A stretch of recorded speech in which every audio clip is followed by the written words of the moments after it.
सारे beginner level coders ऐसे ही परेशान होते हैं कि कौन सी ऐसी लैंग्वेज है जो मैं पहले सीखनी चाहिए अपनी स्टार्टिंग जर्नी के अंदर। अब as a beginner I would suggest you to go for Python.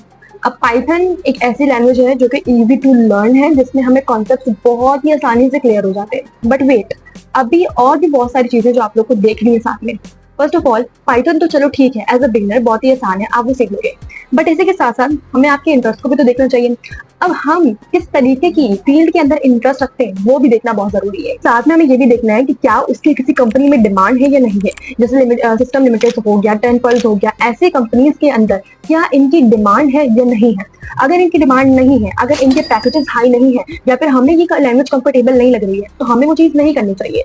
Python एक अच्छी लैंग्वेज है, लेकिन पाइथन को ज्यादातर एआई एमएल के अंदर जाने के लिए यूज किया जाता है, जो कि एआई के अंदर इंटरेस्टेड है, जो कि कंपनीज हाई पैकेजेस आप लोगों को दे रही हैं और इजी टू लर्न है, तो आपको पाइथन सीखनी चाहिए। But if you are interested in web development then you should definitely learn JavaScript. JavaScript भी कंपनीज के लिहाज से बहुत ज्यादा डिमांड के अंदर है। And also if you are interested in game development then you should definitely learn C plus plus, C sharp. ऐसी लैंग्वेजेस गेम डेवलपमेंट के अंदर यूज होती है। आपने जैसे पबजी देखा होगा, आपने जैसे फ्री फायर खेला होगा, इस तरीके के जो गेम्स होते हैं वो ज्यादातर जो है वो इन लैंग्वेजेस को यूज करके बनते हैं, जिसके अंदर सी शार्प या सी प्लस प्लस जैसी हार्ड लैंग्वेजेस यूज हो रही होती है। एंड ऑल्सो अगर आप इंटरेस्टेड हो high level enterprise application development, तो आप लोगों को यूज करनी चाहिए जावा।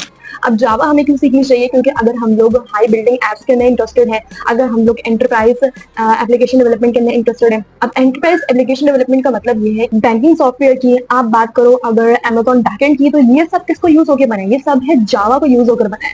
ये शुरुआत में लैंग्वेज थोड़ी मुश्किल लग सकती है, but as per your comfort आपको ये चूज करनी चाहिए। अगर आपको कंफर्टेबल लगती है, अगर आपको लगता है कि कंपनी के अंदर इसकी डिमांड है, तो आपको ये देखनी चाहिए। लेकिन द मेन पॉइंट है कि आपको अपने नीश के हिसाब से, आपको कंपनी की डिमांड के हिसाब से, आपको मार्केट ट्रेंड के हिसाब से जो लैंग्वेज है वो चूज करनी चाहिए।